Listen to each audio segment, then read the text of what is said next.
que eu esqueço. Deixa eu começar a gravar. Então, olha só, a gente vai fechar os slides, né, sobre o segundo reinado, e aí depois eu vou apresentar 2 vídeos para vocês, que são do Telecurso 2000, falando aí sobre pontos importantes do segundo reinado, tá? Que vem a ser o quê? O período da grande produção do café e exportação do café, e também, né, as mudanças que ocorreram aí no campo social com as leis que gradativamente aboliram a escravidão, tá bom? Só que primeiro a gente vai fazer o encerramento do slide. E a gente parou bem no ponto que fala sobre a Lei Eusébio de Queiroz, que foi a lei que proibiu definitivamente, né, o tráfico negreiro no território brasileiro. Então, deixa eu fazer a apresentação. Calma aí, rapidinho. É tanta janelinha que a gente até... Aí, pronto, foi certinho que eu já tinha deixado, já preparei. Nós paramos exatamente aqui nesse ponto, né? Que foram aí essas leis, que vocês estão visualizando nesse slide, e eu parei na Lei Eusébio de Queiroz, que foi a lei que proibia o tráfico de escravos no Brasil. Então, proibia, né, a vinda dos escravos da África para o território brasileiro. Lembrando que a Lei Eusébio de Queiroz, ela foi implantada após a Lei Pio-Rábido, né? Pio-Rábido é a lei implantada pela Inglaterra, né? Onde a Marinha Americana apreendia os navios negreiros, tá? Então, depois dessa lei da Inglaterra, que foi uma lei que tinha como objetivo pressionar o fim da escravidão, né? Mesmo porque, como eu falei para vocês, lá em 1822, né? A Inglaterra já fez essa exigência, quando ela reconheceu aí a independência do Brasil, né? Ela tinha feito a exigência que o Brasil deveria, de forma progressiva, dar fim à escravidão. Então, nós já estávamos aí, até a Lei Pio-Rábido, em 1849, 1845, e nada de nenhuma lei contra a escravidão. Então, a Inglaterra fez a Pio-Rábido, né, que fez aí a apreensão de navios negreiros, e em 1850, o Brasil criou a Lei Eusébio de Queiroz, que proibia definitivamente o tráfico negreiro, né, a vinda de escravos da África para o Brasil. Depois dessa lei, de 1850, que foi uma lei que teve seu sucesso, ela foi cumprida? Sim, tá? Mas também ela não deu fim à escravidão. Ela deu fim ao tráfico negreiro, que mesmo assim, né, ainda acontecia em alguns momentos de forma clandestina. E ela intensificou o tráfico interprovincial, que vem a ser o quê? O tráfico de escravos, né, de comércio de negros entre as províncias. Então, ela deu fim a um ponto, mas o outro permaneceu, que foi o trabalho escravo, que foi a escravidão. Por conta da pressão inglesa que ainda existia, né, que ainda era muito presente, em 1871, o Brasil implantou aí a lei do ventre livre. Que lei foi essa?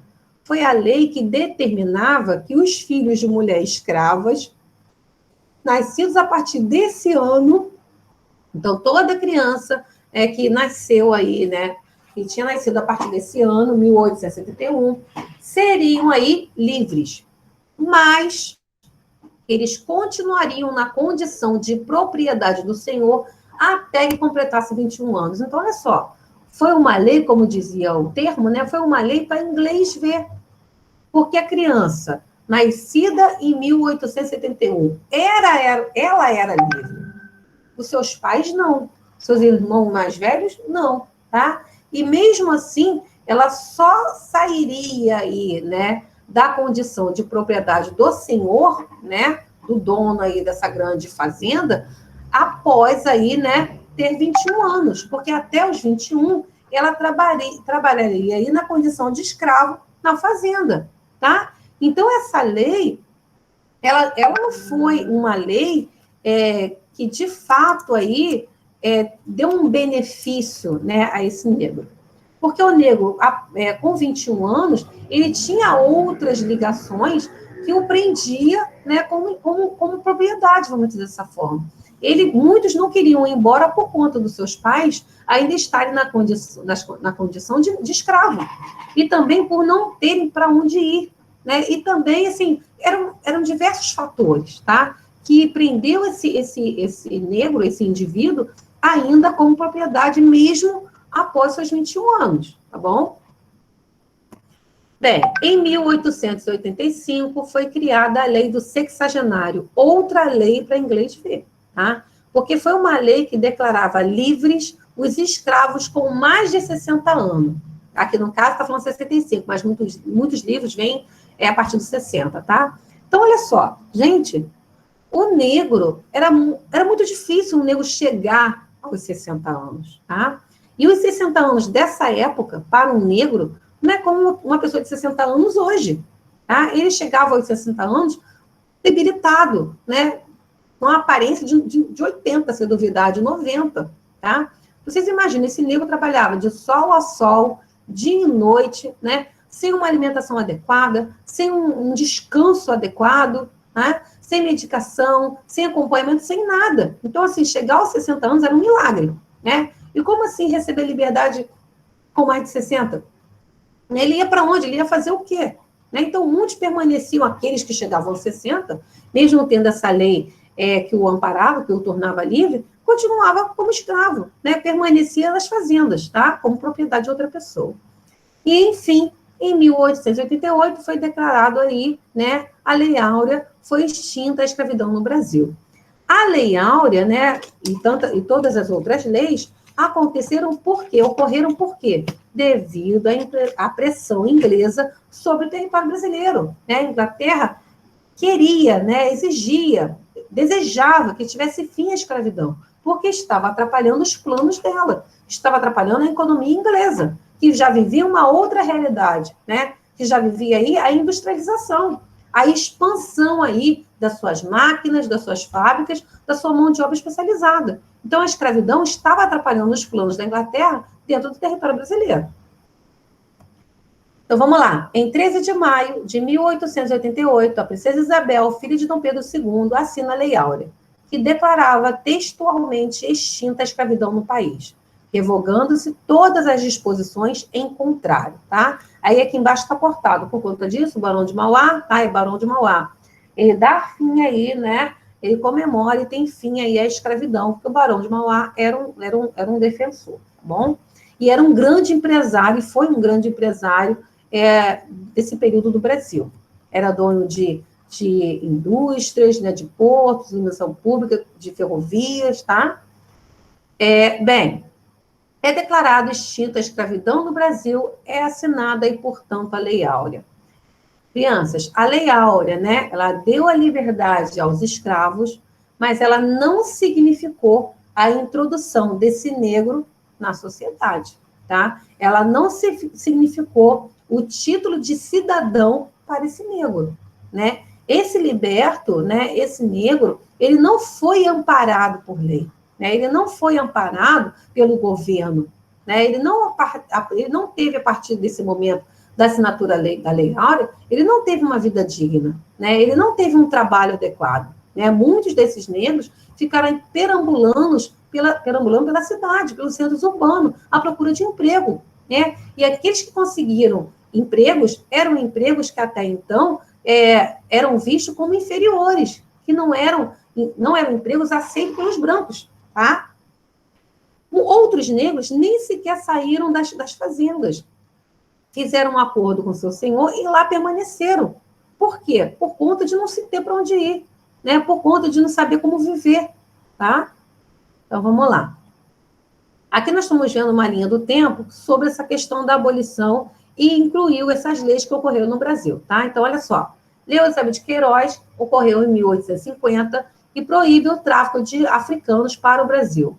Em 1851, aconteceu a abolição da escravidão na Bolívia. Então, olha só, nós estávamos aqui, ó, dando o primeiro passo com a Lei Eusébio de Queiroz. Na Bolívia, em 51, já deu fim à escravidão. 1852, abolição da escravidão no Equador. 1853, abolição da escravidão na Argentina. 1854, abolição da escravidão na Venezuela. 1855, abolição da escravidão no Peru. 1863, abolição da escravidão nas colônias holandesas do Caribe. Lembrando, tá? Abolir a escravidão não significa incluir, né, introduzir esse negro com seus direitos na sociedade, tá? Mas, enfim, todos esses países aboliram a escravidão primeiro que o território brasileiro. O Brasil foi o último país da América Latina a abolir a escravidão. 1865, fim da Guerra de Secessão nos Estados Unidos, que já eram aí, né, uma república, e também, consequentemente, o fim da escravidão. 1869, Portugal torna ilegal a escravidão. 1871, o movimento abolicionista começa a ganhar impulso no Brasil e é decretado a Lei do Ventre Livre, que nada resolveu, vocês viram aí. 1873, a abolição da escravidão na colônia espanhola de Porto Rico. 1874, os escravizados são emancipados na Costa do Ouro, atual Gana, após a conquista do reino de Ashanti pelos ingleses. 1884, abolição da escravidão no Ceará, separado do restante do território brasileiro. Em 1885, Lei dos Sexagenários, né, que concede, como nós vimos, a liberdade aos escravos com mais de 60 anos. 1886, fim do escravismo em Cuba. E, enfim, em 1888, abolição da escravidão no Brasil com a Lei Áurea. Consequências da abolição do tráfico negreiro, tá? Olha só. Cessava a única fonte de abastecimento do sistema produtivo brasileiro. Devido às péssimas condições de vida, a mortalidade dos escravos era maior do que a natalidade, né, do que o nascimento. Passamos a ter aí a falta de mão de obra, e foi um período que houve aí uma grande entrada, que é o próximo ponto aí, ó, da imigração no território brasileiro, pessoas vindo de outras nações, de outros países, para trabalhar no Brasil, né, com a promessa de terra fértil e enriquecimento. Então, ó, houve a substituição da mão de obra escrava pelo imigrante, substituição mais ou menos, tá? E capital aplicado do tráfico negreiro voltou-se para atividades urbanas, tais como banco, comércio, indústria, entre outros. Aqui, né, são as consequências do fim do tráfico negreiro, tá? Não são as consequências do fim da escravidão. Então, vamos lá.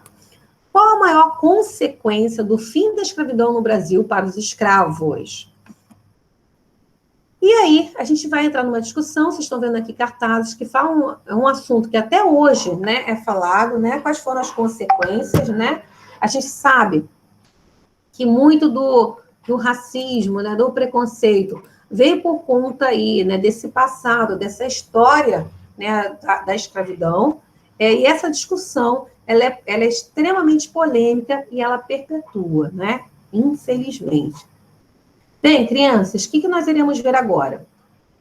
Nós iremos ver agora um telecurso que vai falar especificamente, nesse momento, sobre o café, tá? Como eu falei para vocês lá na primeira aula, o café foi o maior produto brasileiro de exportação, né? Ele deu aí, ele acarretou, ele deu início aí, ele fez aí expandir, tá? As estradas do Brasil, construções de estrada, construção de ferrovias, né? Iluminação pública, a modernização chegou no território brasileiro por conta da produção e exportação do café. Então, esse videozinho que vocês irão ver, né, que é o Telecurso 2000, que eu gosto muito, né, eles são aulas preparadas aqui, nesse caso, que eu vou apresentar para vocês, são aulas preparadas para o ensino médio, mas é o nosso assunto também, tá? Por isso que eu vou expor para vocês esses dois telecursos.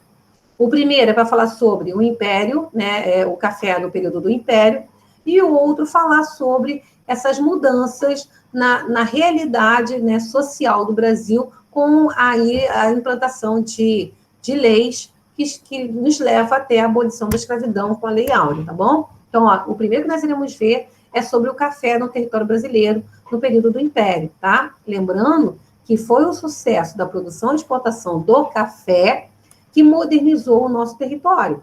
Até aqui tá tudo bem? Fala aí para mim, crianças.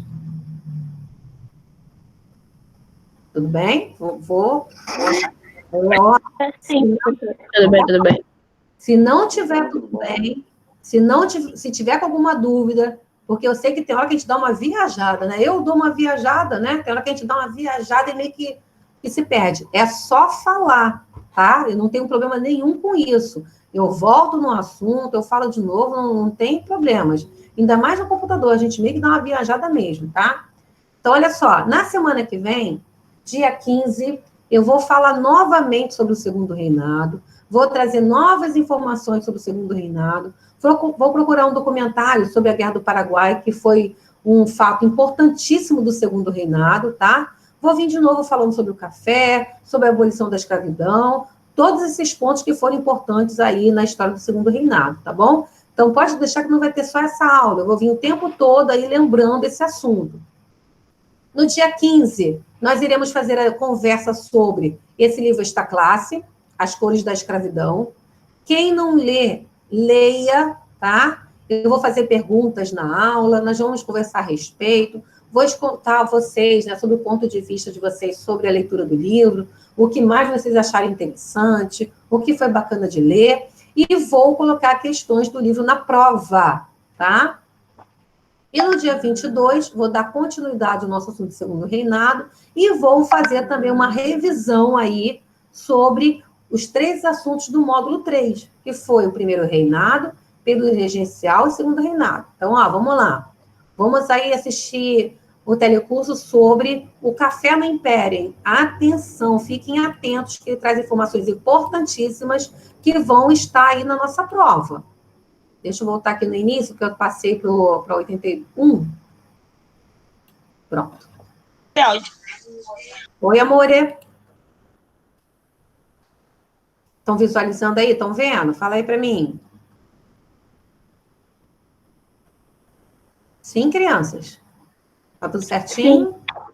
Ah, fala para mim, porque senão eu fico preocupada, porque minha internet pode cair e eu não perceber apresentando para vocês. Dá para ver, dá para ver. Então, ó, tá? Então, ó, atenção, hein? É valiosíssimo aqui as informações. Se tiver muito alto ou baixo, me avisem.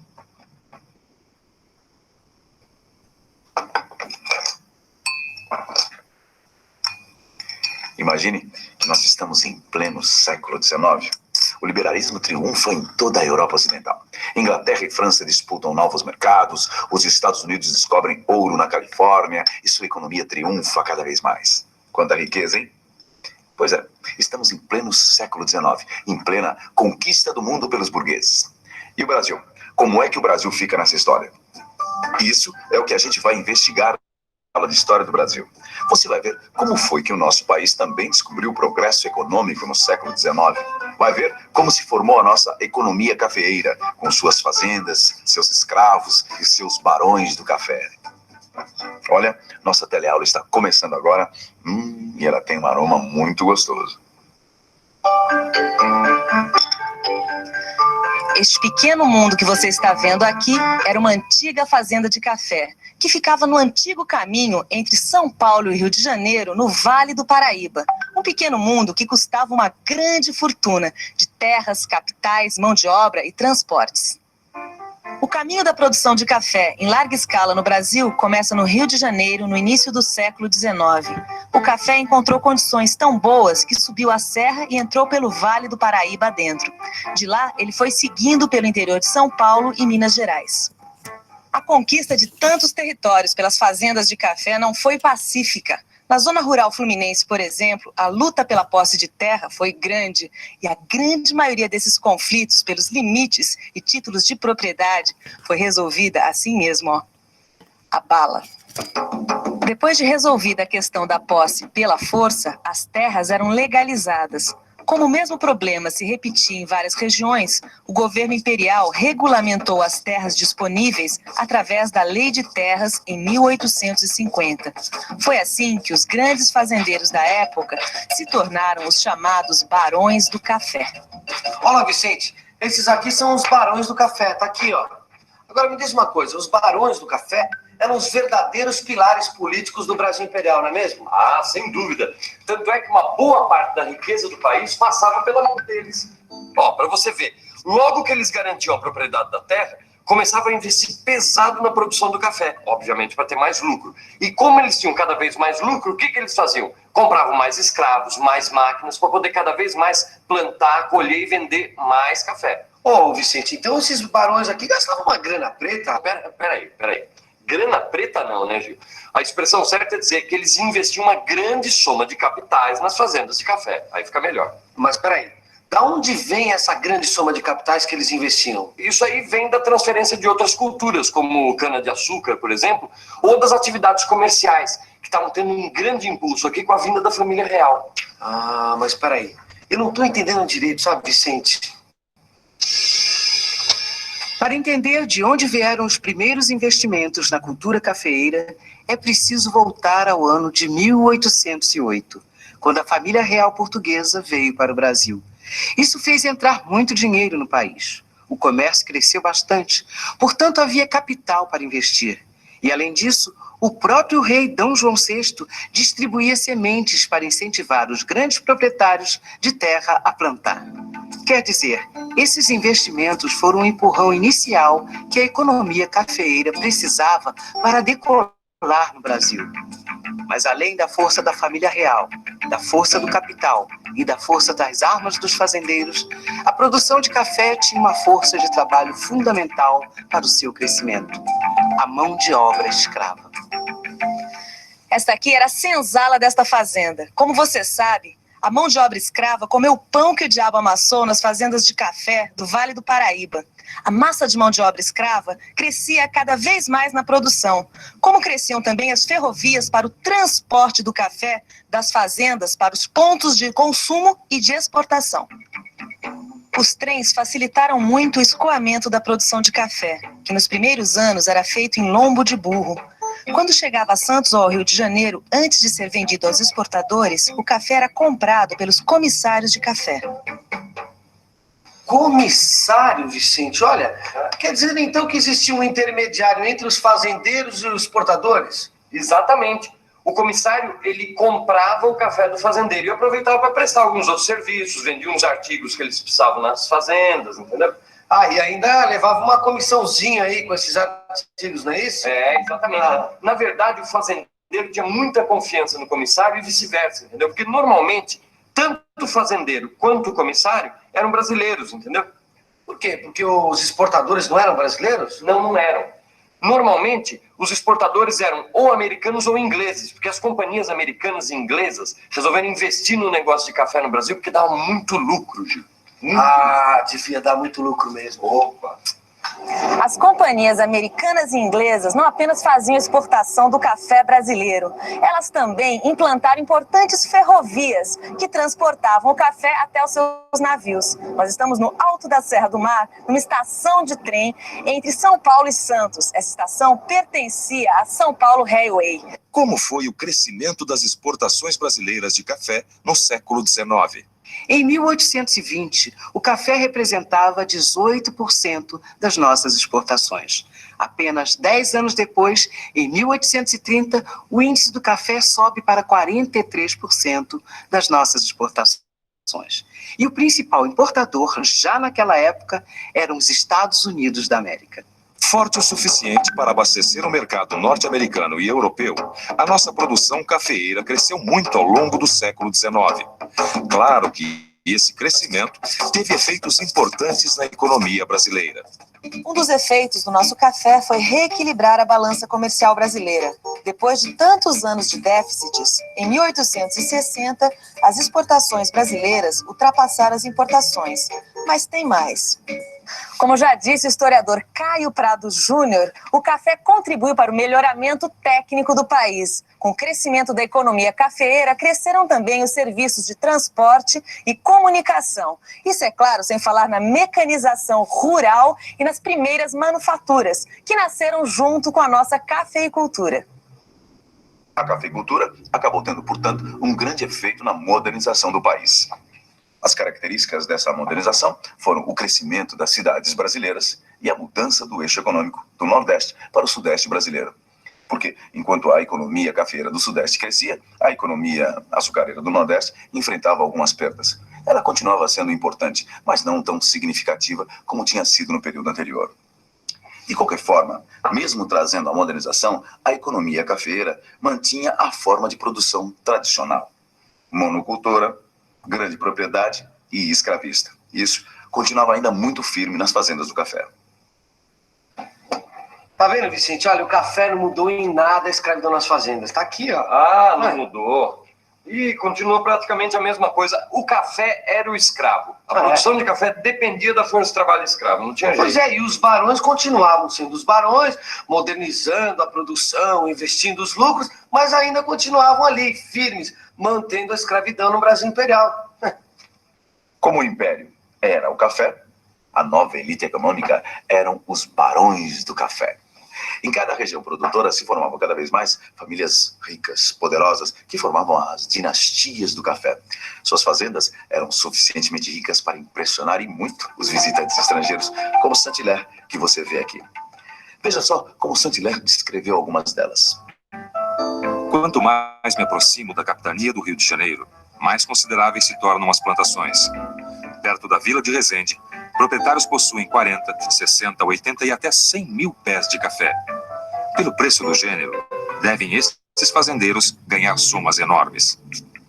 Essa descrição de Saint-Hilaire dá apenas uma ideia do poder que esses chefes das dinastias cafeeiras tinham nas mãos. Porque esses barões do café participavam das câmaras municipais, das assembleias provinciais, casavam suas filhas com bacharéis, que depois iam defender os seus interesses.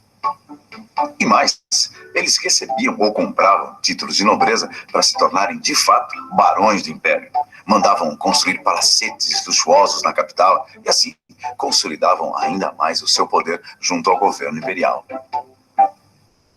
Bom, Vicente, os barões do café sustentavam o poder imperial, não é isso? Exatamente. Na verdade, os barões, eles defendiam o império e a escravidão, entendeu? Ó, para você ter uma ideia, os barões, eles eram a base do principal partido de sustentação do governo imperial, que era o Partido Conservador. O que não quer dizer que eles fossem conservadores em tudo, não. Mas peraí, Vicente, me dá um exemplo melhor. Quando a produção de café estava no auge no Vale do Paraíba, já tinha alguns barões do café que defendiam a troca do trabalho escravo pelo trabalho livre. Ah, mas isso eu sei por quê. Porque também a Inglaterra pressionava o fim do tráfico internacional dos escravos. Não é isso? Exatamente. E nessa época, a imigração já estava começando aqui para o Brasil, ainda como experiência. Então, nessa época, mesmo metade do século passado, já tinha alguns barões do café que diziam que a escravidão era o germe roedor do império. Em pleno império, de fato, alguns barões do café achavam que a mão de obra escrava seria um empecilho na implantação do trabalho livre. Eles acreditavam que os imigrantes não iriam querer trabalhar em fazendas onde houvesse mão de obra escrava. Aliás, outros barões achavam ainda que a mão de obra escrava era cara e atrasada. Mas mesmo assim, a tradição falou mais forte. E você sabe, a escravidão iria continuar por muitos e muitos anos. Ela seguiu sendo a base da força produtiva na produção do café nas grandes fazendas do império. Bom, Vicente, quer dizer que o império continuou escravista graças aos barões conservadores, não é isso? É, mais ou menos, Gil, porque nessa época a situação era meio complexa. Já tinha alguns barões que eram contra a escravidão africana. Tanto que eles diziam que a escravidão estava roendo o império por dentro e tal. Além do que, na época, a escravidão já estava começando a custar muito caro para eles, entendeu? Bom, então vamos fazer uma revisão da nossa teleaula de hoje, que vai ficar tudo muito mais claro, né? Vamos nessa, vamos para a revisão. E atenção, se liga aí, que é hora da revisão. Na teleaula de História do Brasil de hoje, a gente viu como o café do Vale do Paraíba se tornou a base de sustentação do Império. Vimos como a economia cafeeira trouxe modernização nos transportes e comunicações. Mas vimos também como ela manteve uma estrutura de produção tradicional, ampliando a quantidade de escravos nas fazendas. Vimos ainda como os barões do café formaram uma poderosa elite imperial. E vimos que a ideia de implantar o trabalho livre nas fazendas já estava nos planos de alguns barões do café, que eram contra a escravidão. Na próxima teleaula você vai ver como começou o fim da escravidão. E vamos ver também como os ingleses pressionaram pelo fim do tráfico de escravos. E quais os efeitos dessa pressão para a nossa economia cafeeira. É só aguardar a nossa próxima teleaula. Crianças, então olha só, para a gente poder fechar, tá, esse assunto, nós vamos ver aí essa próxima teleaula que ela acabou de anunciar, né, que foi aí o andamento das leis, né, da pressão inglesa, para se dar fim à escravidão no segundo reinado, tá bom? Então, preste atenção, eu vou tentar até dar uma encurtadinha dela no início e no final, para poder dar tempo e a gente fechar conforme eu conseguir lá na 81, tá? Ela tá aqui. Tá todo mundo aí vendo direitinho? Sim. Deixa eu ver a nossa hora aqui. É o que eu acho que não vai dar tempo. Por mais que eu tire. De todo jeito eu passo um pedaço, qualquer coisa, eu paro e a gente continua depois, algo do tipo, tá? Eu fecho a informação com vocês depois. Então, ó, vamos lá, atenção aí, hein?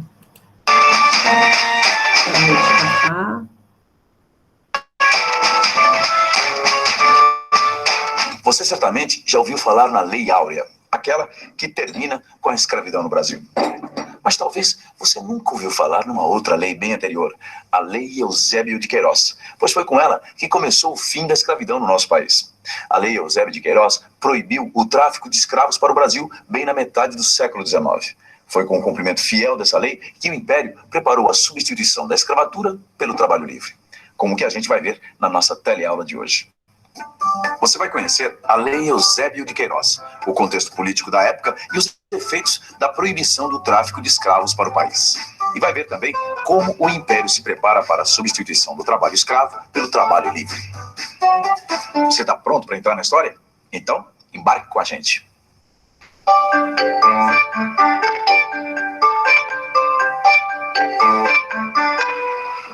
Que vida, hein, Vicente? Nossa Senhora. Quando é que foi que terminou esse tráfico de escravos aqui no Brasil, hein? Isso foi em 1850, com a Lei Eusébio de Queiroz. Mas até essa lei ser aprovada, houve muita, mas muita pressão internacional, principalmente por parte dos ingleses. Dos ingleses? Exatamente, porque desde 1810, a coroa inglesa estava pressionando Portugal para diminuir o tráfico de escravos pelo Atlântico. Portugal e Inglaterra chegaram até a fazer alguns acordos sobre isso, entendeu? Agora, pelo jeito não adiantou nada, né? Porque na outra teleaula a gente viu que o número de escravos africanos continuou aumentando na primeira metade do século passado. Sem dúvida. E isso acho que é por causa do café, não é? Não? Foi por causa do café também. Agora, também continuava crescendo a pressão inglesa. Tanto é que em 1826, quando o Brasil já era independente, os ingleses fizeram uma pressão danada sobre Dom Pedro I. Eles exigiam que o tráfico de navios negreiros para o Brasil terminasse num prazo de 3 anos. Dom Pedro concordou, mas não cumpriu. Ele renunciou no ano de 1831 e o tráfico de escravos ainda corria solto.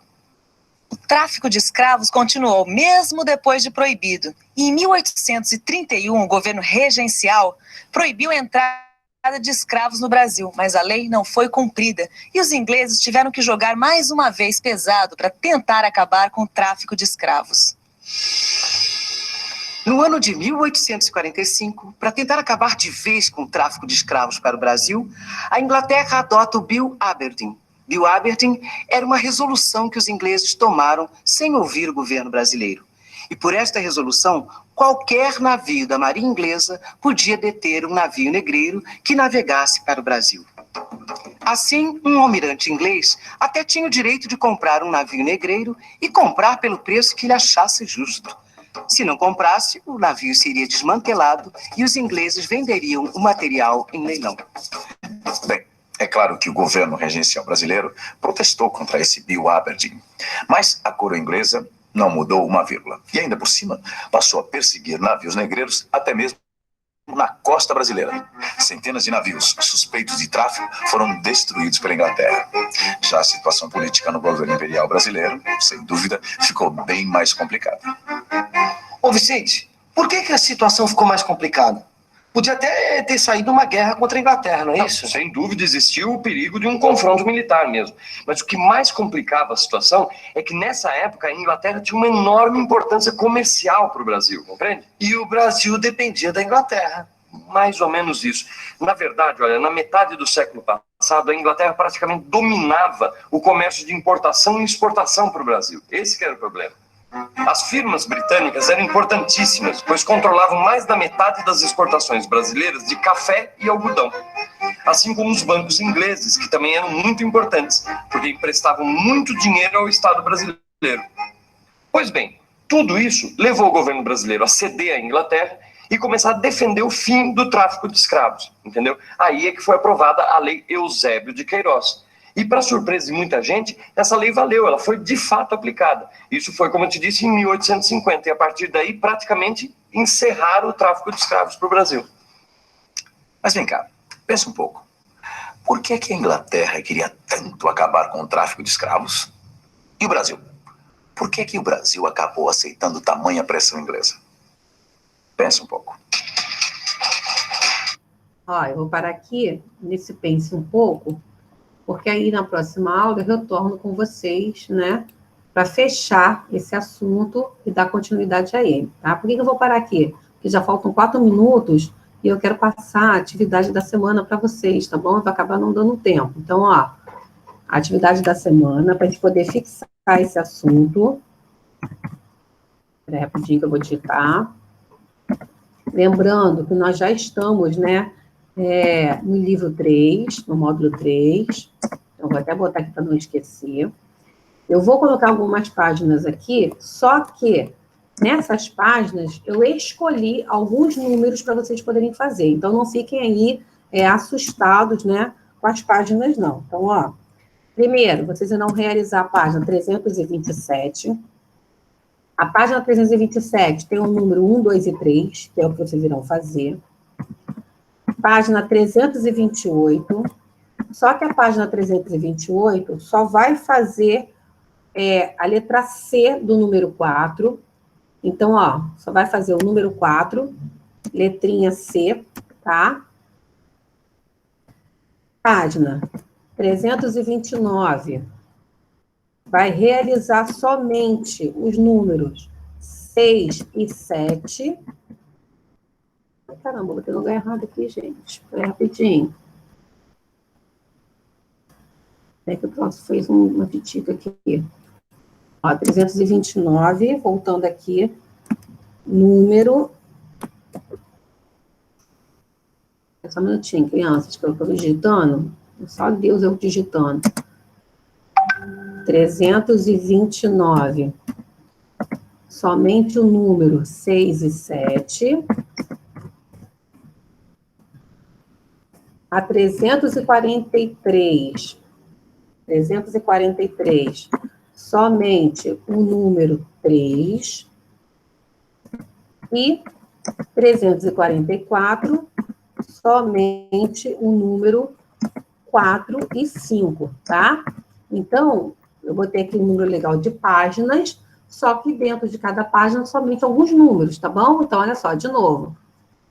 Módulo 3, página 327, o número 1, 2 e 3, a página que está lá, as questões todas que estão lá.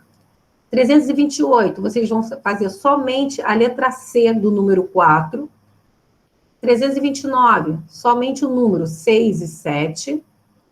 343, somente o número 3. E 344, somente o número 4 e 5, tá bom?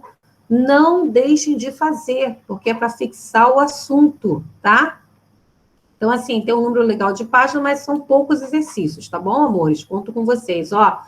Até a aula que vem, não faltem, para a gente poder aí falar mais sobre o Segundo Reinado e se preparar para a prova, tá bom? Beijos a todos, hein?